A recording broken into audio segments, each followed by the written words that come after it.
चलिए बेटा, तो फिर से मैं राघव चौधरी आप सभी का स्वागत करता हूँ। ठीक है, इस वीडियोस के अंदर हम लोग डिस्कस करेंगे बेटा, कल के पेपर में आपने वो गलतियां नहीं करनी, कॉमन गलती जो बहुत सारे मेजॉरिटी बच्चे करते हैं। वो गलती क्या है? कॉमन मिस्टेक, यानी कि पार्टनरशिप के अंदर बहुत सारी एक कॉमन एरर्स होते हैं, बच्चों को देखने को मिलता है बीइंग अ टीचर। तो वो गलती आपने नहीं करनी। क्या क्या गलती हो सकती है उसको एक एक करके देख लेते हैं, है ना। बहुत क्विकली कवर करते हैं, है ना। 15-20 मिनट का ये वीडियो बनेगा, इसके अंदर सारे एरर्स आप लोग तीनों वॉल्यूम का समझ जाओगे। क्या क्या होता है कि भाई देखो, अगर प्रॉफिट शेयरिंग रेशियो क्वेश्चन में मेंशन ना हो तो आप सबको पता है कि प्रॉफिट हमेशा कैसे बढ़ता है, पार्टनरशिप डीड ना हो तो as per the provision of partnership act 1932 के हिसाब से प्रॉफिट विल बी डिस्ट्रीब्यूटेड कैसे बेटा? इक्वली। दूसरी बात कि अगर रेट आपको दे रखा हो, कभी भी रेट आपको दिख जाए तो रेट के साथ अगर पर एनम लगा नहीं है तो ध्यान रखना है, टाइम फैक्टर यूज नहीं करना, वहां फ्लैट रेट चार्ज किया जाता है। लेकिन पर एनम ध्यान से पढ़ना है, ठीक है बेटा, पर एनम ध्यान से पढ़ना। अप्रोप्रिएट और चार्ज अगेंस्ट प्रॉफिट, आप सबको पता है कुछ खर्चे ऐसे होते हैं, कुछ एक्सपेंसेस ऐसे होते हैं जो आउटसाइडर होते हैं, जो चार्ज अगेंस्ट प्रॉफिट होते हैं, जो कि पीएनएल अकाउंट में, है ना, रिकॉर्ड किए जाते हैं। लेकिन कुछ ऐसे खर्चे भी तो होते हैं जो चार्ज अगेंस्ट अप्रोप्रिएट होते हैं। प्रॉफिट होता है तो करते हैं, नहीं होता है तो नहीं करते हैं, और ये profit and loss appropriation account में रिकॉर्ड किए जाते हैं। जैसे कि interest on capital, salary to partners, commission to partners, है ना। ये वो खर्चे हैं जो चार्ज अगेंस्ट अप्रोप्रिएट होता है। अगर पैसा होगा तो ये देंगे, नहीं होगा तो नहीं देंगे। लेकिन अगर जैसे interest on loan by partners, ये चार्ज अगेंस्ट प्रॉफिट होता है और इसको कहाँ पे ट्रीट किया जाएगा? प्रॉफिट एंड लॉस अकाउंट में।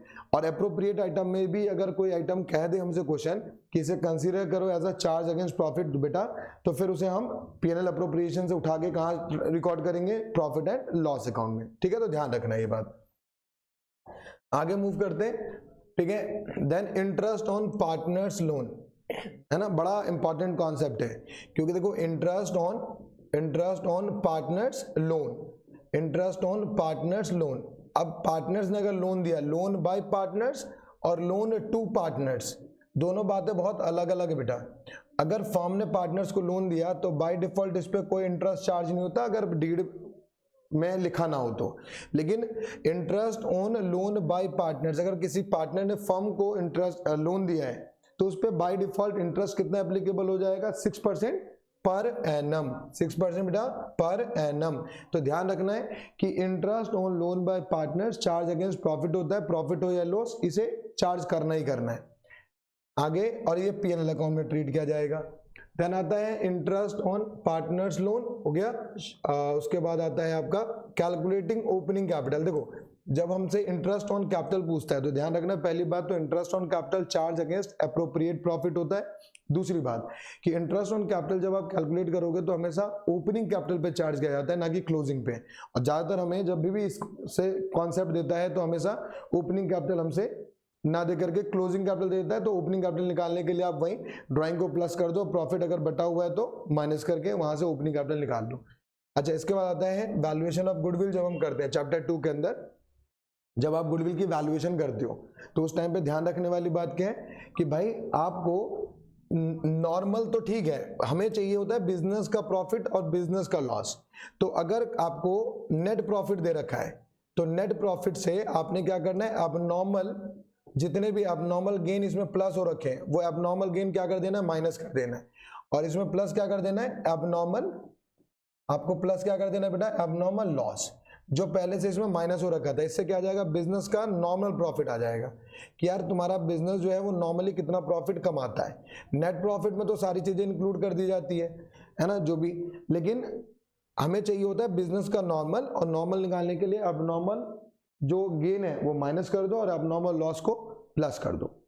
देन आगे मूव करते हैं। इसके बाद आता है बेटा कि कैलकुलेट करते टाइम जब सैक्रिफाइसिंग रेशियो, तो उस टाइम पे हमें ध्यान रखना है ऑफ का और फ्रॉम का। बहुत गलतियां होती हैं बच्चों से, है ना। ऑफ का मतलब का, फ्रॉम मतलब से। तो जब से लिखा होता है सीधा माइनस, और ऑफ लिखा होता है तो मल्टीप्लाई। देन जब हम पार्टनरशिप के अंदर बात करते हैं तो when new partner does not bring his share of goodwill in cash, तो हम क्या करते हैं? कैपिटल अकाउंट से नहीं डिडक्शन करना, उसके करेंट अकाउंट से पैसा डेबिट करना है। ध्यान रखना आप लोग। और कई बार ऐसा भी होता है कि भाई जब हम निकाल रहे होते हैं सेक्रीफाइसिंग रेशियो, तो हम क्या कहते हैं, old ratio minus new ratio. अब उसमें कोई गेन कर जाता है तो गेनिंग पार्टनर्स को भी हमने डेबिट करना होता है बेटा, ठीक है। और अगर हम लॉस बांट रहे होते हैं तो लॉस बांटते टाइम रिवर्स एंट्री बनती है, जैसे प्रॉफिट में हम पार्टनर्स के अकाउंट को क्रेडिट करते हैं तो लॉस में हम उनके कैपिटल अकाउंट को डेबिट कर देंगे। इसके बाद आ जाता है आपका while calculating sacrificing ratios if shares of an existing partners come negative, तो इस केस में क्या हो जाता है, गेनिंग पार्टनर्स कैपिटल और current account should be debited to the extent of shares present value of goodwill, ठीक है बेटा, है ना, ये चीज पहले बता दिया। एक्सपेंसेस ऑन रियलाइजेशन, अब रियलाइजेशन ये है कि डिसोल्यूशन पे अगर आ जाओ तो डिसोल्यूशन में ध्यान रखना है कि भाई रियलाइजेशन का जो खर्चा है वो नॉर्मली फर्म का होता है ना, तो रियलाइजेशन अकाउंट डेबिट टू हम क्या कहते हैं, realisation account debit to bank account. लेकिन अगर इन केस ऑफ कोई पार्टनर्स रिस्पॉन्सिबिलिटी ले ले कि बॉन्ड बाय पार्टनर्स, तो ध्यान रखना है अगर पार्टनर्स नहीं देता है तो फर्म के जेब से जाएगा पैसा, तो उस केस में एंट्री क्या बन जाएगा, उस केस में फिर जो है वो पार्टनर्स के अकाउंट से हम पैसे ले लेंगे, तो क्या कहेंगे, partners capital account debit to bank account. अब बच्चे यहाँ पे टू रियलाइजेशन अकाउंट कह देते हैं तो गलत हो जाएगी एंट्री, तो ध्यान रखना है, bond by partners debited to realisation account and credited to partners capital account. अगर किसी पार्टनर ने उसको बॉन्ड कर दिया, मतलब पे ऑफ कर दिया रियलाइजेशन का खर्चा, तो हम पार्टनर्स को पैसा दे देंगे। अब इसमें ध्यान क्या रखना है, एक और बात ध्यान रखनी है, कई बार क्या होता है कि पार्टनर्स कहते हैं भाई हम पार्टनर्स को अपॉइंट करते हैं कि रियलाइजेशन के खर्चे सारा, भाई हम तेरे को इतना पैसा कमीशन में दे देंगे, उसके बाद जो भी खर्चा आएगा वो सारा वो बियर करेगा। तो अल्टीमेटली इस बात का ध्यान रखना है कि उस टाइम पे एक्चुअल में खर्चा कितना बियर किया जाता है उससे हमारे को कोई लेना देना नहीं है, हमारे को पार्टनर्स को जितना पे करना है हमने उतना ही उसके पैसे क्रेडिट करने खाते हैं। देन ध्यान रखना है कि इंटरेस्ट सेक्शन 37 के अंदर हम लोगों ने पढ़ा था, सेक्शन 37 में कि अगर आपको जो भी पेबल अमाउंट रिटायरिंग पार्टनर या एग्जीक्यूटर का जो भी पेबल अमाउंट रहता है उस पर 6% का ब्याज देना है सेक्शन 37 के हिसाब से, ठीक है ना, और या फिर proportionate amount of share in profit up to the retirement, ठीक है। तो जो भी अमाउंट आपका रह जाता है उस पर 6% का, या फिर ऑप्शन दूसरा क्या रहता है कि प्रोपोर्शनेट प्रॉफिट दिया जाएगा share in profit of firm में। देन उसके बाद आता है important points of share capital. भाई शेयर कैपिटल की क्या क्या बातें हैं, अब इसको समझ लो।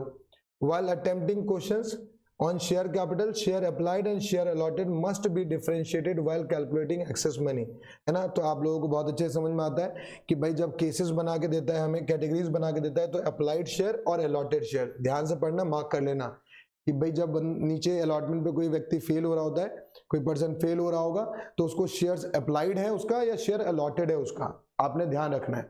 ओपनिंग ऑफ शेयर फॉरफीचर, ध्यान रखना है कि जब share capital share forfeiture account open करते हैं तो नॉर्मली ओपन कब होता है, जब शेयर हम जब्त करते हैं, और जब्त करते टाइम शेयर फॉरफीचर अकाउंट को क्रेडिट करते हैं किससे, पेड अप वैल्यू से। किससे पेड अप करते हैं बेटा, जितना पैसा अब तक मिला है। बस ध्यान रखना है फॉरफीचर करते टाइम कि शेयर फॉरफीट को क्रेडिट करेंगे लेकिन उसमें प्रीमियम का पैसा इंक्लूड नहीं होना चाहिए, ठीक है बेटे जी।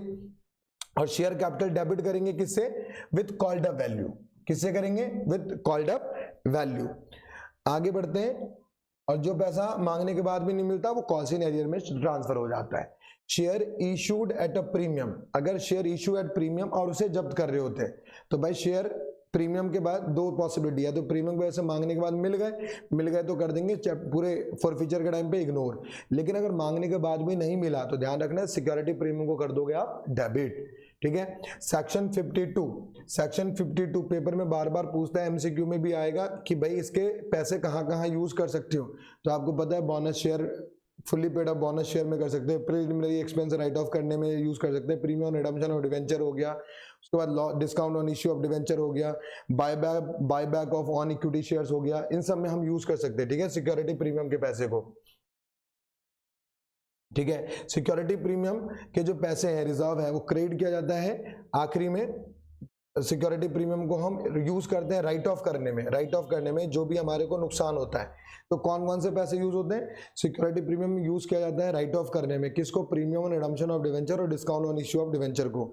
अब within year write off करने में यूज किया जा सकता है। तो पहले जब हम लॉस को राइट ऑफ करते हैं डिवेंचर में, तो पहले प्रीमियम यूज होगा और फिर पैसा कम पड़ेगा तो statement of profit and loss. ध्यान रखना कैपिटल रिजर्व यूज नहीं होता।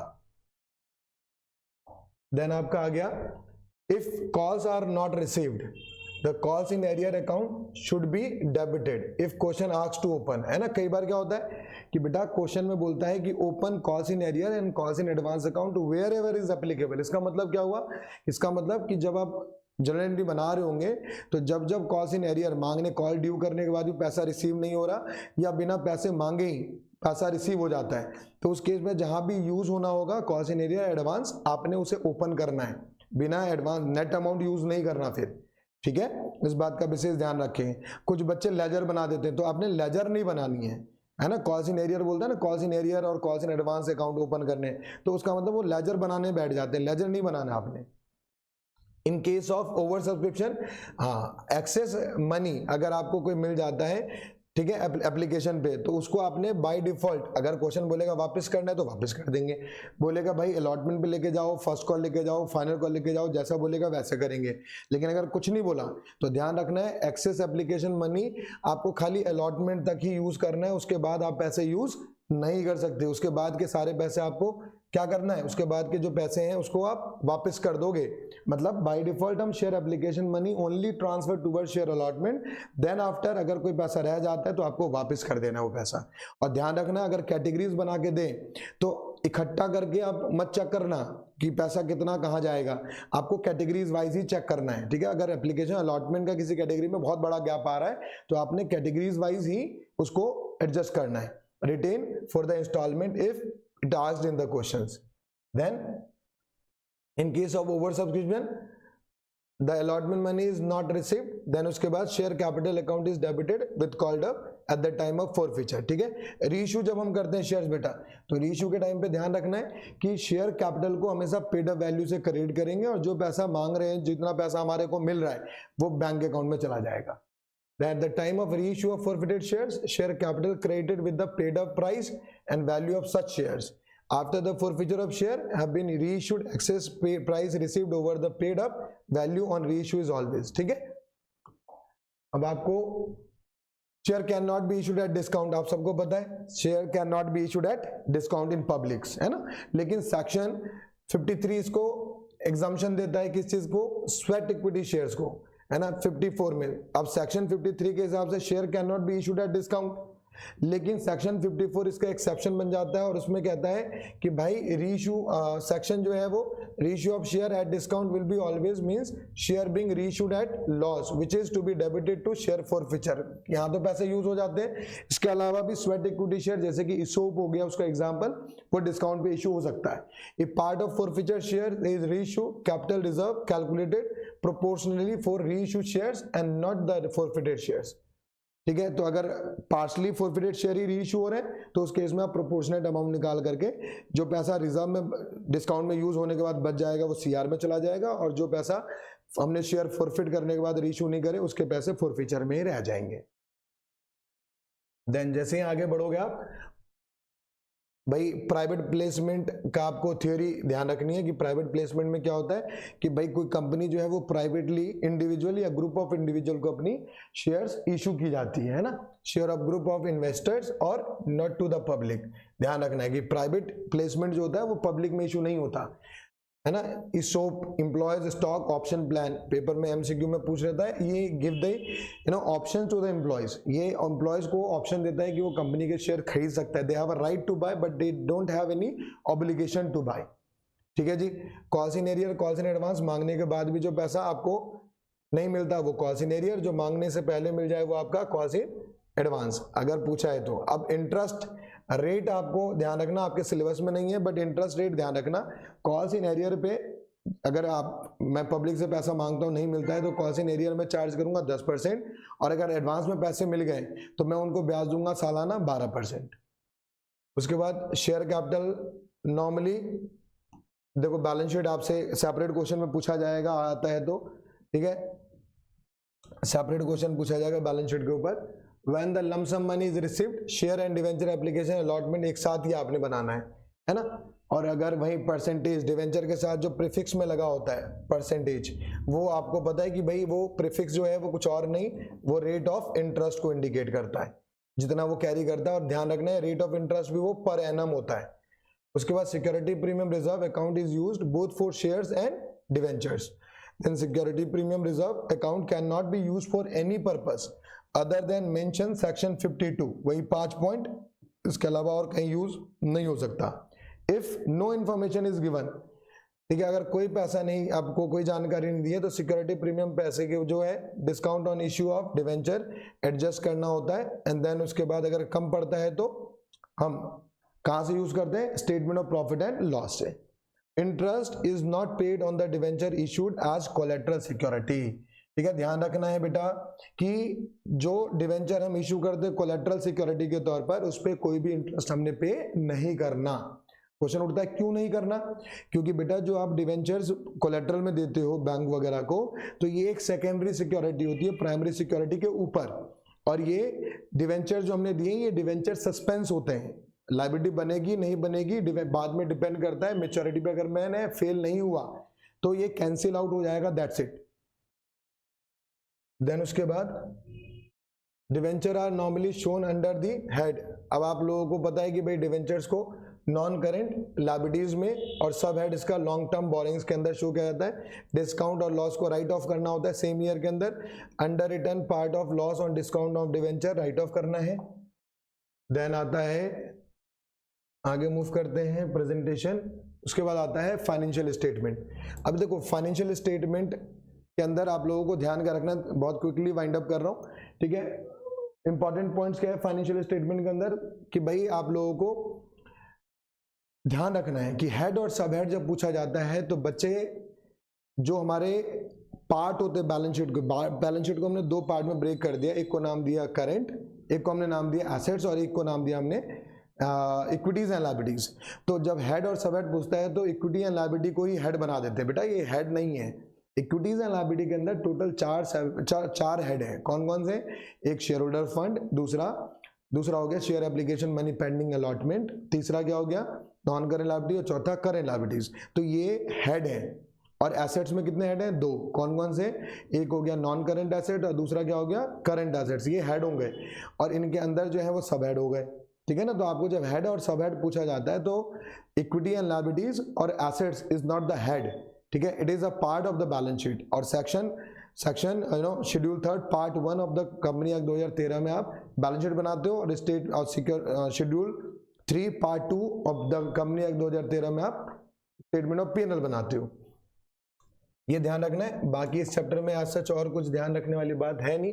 कंटीजेंट लायबिलिटीज और कमिटमेंट, ये आपको कंटीजेंट लायबिलिटीज और commitment refers to a liabilities जो हैपनिंग और नॉट हैपनिंग पे फ्यूचर पे डिपेंड करता है, और इसको नॉर्मली बैलेंस शीट में शो नहीं किया जाता, ये फुटनोट में प्रेजेंट किया जाता है, ठीक है बेटा जी।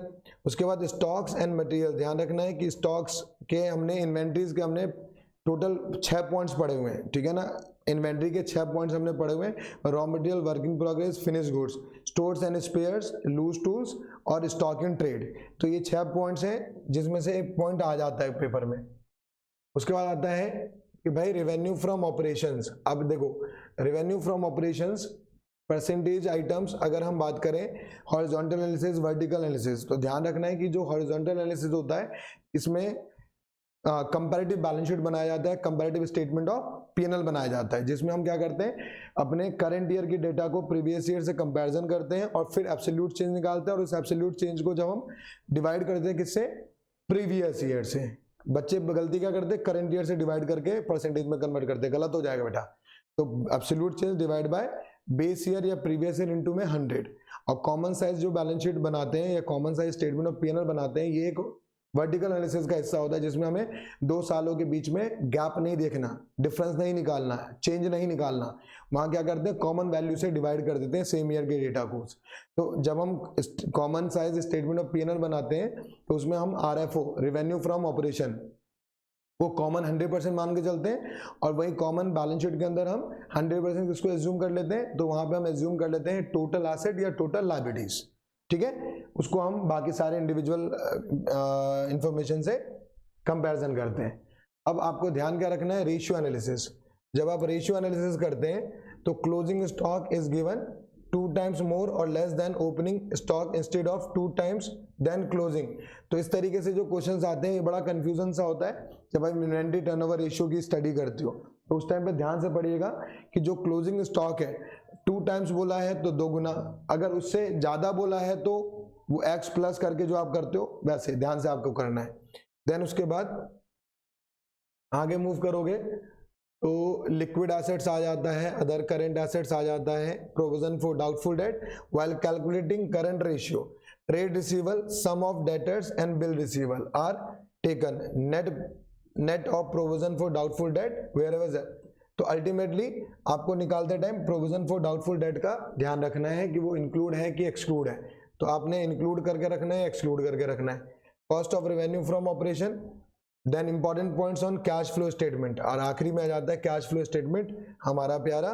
While preparing cash preparing accumulated depreciation account, students generally do not differentiate between the depreciation and accumulated depreciation. अब ये नॉर्मली गलतियां तो होती है बच्चों से बहुत सारी, तो ध्यान रखना है कि एसेट्स को रिकॉर्ड किया जाता है या तो ओरिजिनल वैल्यू पे या उसकी बुक वैल्यू। अगर एक्यूमुलेटेड डेप्रिसिएशन का ओपनिंग क्लोजिंग दे रखा है विद एडजस्टमेंट, तो इसका मतलब ओपनिंग क्लोजिंग दे रखा है एक्यूमुलेटेड का, तो समझ जाना कि assets are recording of their original value और अब तक हमने डेप्रिसिएशन हटाया नहीं है। तो आप लेजर बना लेना, लेजर बना करके अगर आपको एडजस्टमेंट दे रखा है तो ही लेजर बनाना, नहीं तो डिफरेंस है, अगर एक्यूमुलेटेड डेप्रिसिएशन का डिफरेंस निकालोगे तो इस साल का डेप आ जाएगा, और एसेट्स के डिफरेंस निकालोगे तो आपको पता चल जाएगा कि इंक्रीज हुआ कि डिक्रीज हुआ, तो परचेज और या फिर सेल निकल के आ जाएगा। ठीक है बेटा जी। उसके बाद कैश फ्लो स्टेटमेंट में आपको पढ़ते टाइम नॉर्मली एक्यूमुलेटेड डेप्रिसिएशन का ध्यान रखना कि पूरे के पूरे चैप्टर में एक्यूमुलेटेड डेप्रिसिएशन का कोई अकाउंटिंग ट्रीटमेंट नहीं है, सिवाय एसेट की बुक वैल्यू निकालने के हेल्प करता है, और दूसरा इससे आपको एसेट को बेचने में हेल्प होगा, और प्लस प्रॉफिट और लॉस का पता करने में हेल्प करता है, दैट्स इट। देन उसके बाद कैश फ्लो स्टेटमेंट के अंदर accumulated depreciation, cash flow, credit, bank overdraft, borrowings, short terms, long terms are to be considered as under the financing activity, ध्यान रखना बेटा। उसके बाद प्रोविजन फॉर टैक्स की ध्यान रखने वाली बात क्या है कि अगर सिंगल फिगर दे तो प्रोविजन फॉर टैक्स का अगर सिंगल फिगर दे तो वही मान लेंगे पेड और वही मान लेंगे मेड, तो ऑपरेटिंग में ऊपर प्लस, पहले एक्टिविटीज में टॉप पे प्लस और वही बॉटम से माइनस। लेकिन अगर 2 फिगर दे तो ओपनिंग वाला पेड और क्लोजिंग वाला मेड, पेड वाला नीचे से माइनस और ऑपरेटिंग में प्लस कर देंगे जो मेड होगा। और अगर ओपनिंग क्लोजिंग विद एडजस्टमेंट दे तो फिर आप लेजर बना लेना, बेहतर होगा। देन उसके बाद सिक्योरिटी प्रीमियम के जो पैसे होते हैं बेटा, इसको हम कैश एंड कैश इक्विवेलेंट के तौर पर ही ट्रीट करेंगे। करंट इन्वेस्टमेंट आपको अगर दे दे तो समझ जाना कि मार्केटेबल सिक्योरिटीज है, और प्रोविजन फॉर टैक्स के लिए अगर कोई जानकारी ना दे तो समझ जाना short term provision for tax ही है। उसके बाद करंट इन्वेस्टमेंट बता ही दिया मैंने। लोन एंड एडवांसेस, अगर एडवांस लगा हुआ आ जाए तो समझ जाना कि ये पैसा मैंने दिया है, ठीक है, तो ये इन्वेस्टिंग एक्टिविटीज के अंदर ट्रीट होगा। उसके बाद आ गया प्रिलिमिनरी एक्सपेंस। प्रिलिमिनरी एक्सपेंस क्या कहता है? Are written off within the same year of incorporation of a company from the balance of security premium reserves if and balances, है ना, बैलेंसेस अगर हमारे पास बचा हुआ है तो फ्रॉम स्टेटमेंट ऑफ प्रॉफिट और losses, so it can not be seen in the balance sheet. Treatment of preliminary expense is not expected to be asked in the cash flow due to complex treatment। ठीक है बेटा। अब यहाँ पे proposed dividend आपको समझना है, तो proposed dividend ओपनिंग क्लोजिंग दे दे, ठीक है, ओपनिंग क्लोजिंग दे दे तो ओपनिंग वाला पेड, क्लोजिंग वाला मेड, तो मेड को क्या कर देंगे इग्नोर, और जो पेड दे रखा होगा इसको ऑपरेटिंग में जाके प्लस और फाइनेंसिंग से माइनस करना है। ठीक है, इतना ध्यान रख पाओगे आप लोग। अब प्रोपोज डिविडेंड में ध्यान रखने वाली बात क्या है कि अगर इक्विटी पे हम इंटरिम या प्रोपोज डिविडेंड दे रहे हैं तो ध्यान रखना बाय डिफॉल्ट प्रेफरेंस वालों को भी देना पड़ेगा। ठीक है जी। प्रोविजन फॉर टैक्स का कॉन्सेप्ट मैंने अभी आपको समझा ही दिया कि भाई provision for tax single figure given होगा तो क्या करोगे, ओपनिंग क्लोजिंग गिवन होगा तो क्या करोगे, opening closing with adjustment given होगा तो क्या करोगे। देन इंटरिम डिविडेंड बता ही दिया मैंने कि अगर इंटरिम डिविडेंड या प्रपोज डिविडेंड दे रखा होगा तो इंटरिम या प्रपोज डिविडेंड दे रखा होगा तो डिविडेंड ऑन प्रेफरेंस देना ही देना है आपको। फिर रेट ऑफ प्रीफिक्स आपको गिवन होता है पहले से, उसके हिसाब से आपको देना है। प्रीमियम और रिडम्पशन, प्रीमियम और रिडम्पशन, ए प्रीमियम और redemption as a percentage is given, the same is calculated on the face value of preference shares, debenture being redeemable, it is used, है ना, used to the net profit and show premium on redemption under the financing activities। अगर premium पे करना है तो financing activity से ही minus होगा। Then treatment of tangible assets, अब ध्यान रखना है कि टेंजिबल एसेट्स अगर आपको बढ़ता हुआ दिख जाए तो समझ जाना, कोई एडजस्टमेंट ना हो तो समझ जाना कि ये परचेज है, और घटता हुआ दिख जाए तो लैंड और नॉन करेंट इन्वेस्टमेंट अगर ये घट रहे हैं तो समझ जाना सेल है। इसके अलावा अगर बाय डिफॉल्ट और कोई दूसरा एसेट गिर रहा है तो समझ जाना कि ये हमारा डेप्रिसिएशन है या अमोर्टाइजेशन है।